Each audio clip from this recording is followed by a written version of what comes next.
Дмитрий Овсянников также осмотрел территорию строительства еще одного, так сказать, стратегического для республики объекта – швейного объединения. Производство будет налажено в Али-Юрте. Оборудование уже закуплено и хранится на складе. Работы по возведению ведутся без выходных несколькими бригадами. Репортаж Ирины Сычуевой. На швейном объединении Ингушетия Дмитрию Овсянникову выносят навстречу не традиционный хлеб да соль, а первые образцы детской одежды, пошитой искусными руками ингушских мастеров. Вот это мы производим.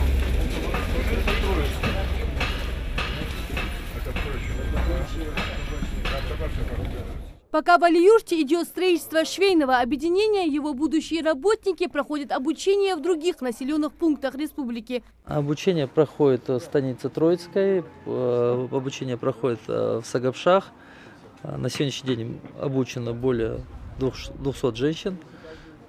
Продукция эта как раз выпускается там. Помещение для швейного объединения Ингушетия начали строить еще в 2014 году в рамках федеральной целевой программы. Для предприятия выделили 20 тысяч квадратных метров земли в самом густонаселенном районе Ингушетии. Вот в эксплуатацию швейного объединения Ингушетия намечено в июне этого года. Строительные работы здесь завершены на 70%. С появлением такого крупного объекта в Ингушетии появятся дополнительные 800 рабочих мест. На объекте задействованы сразу несколько бригад рабочих и строительная техника. Чтобы сдать объект в срок, все работают без выходных. Что касается оборудования для пошива одежды, то более 600 современных швейных машин, высокопроизводительное вспомогательное оборудование уже ждет своего часа на складах предприятия. Рабочих непосредственно сейчас занято на сроке 48 человек. Техники здесь сейчас 3 автокрана у меня работают, 2 бульдозера, экскаватор. Вот у меня 5 единиц техники работает.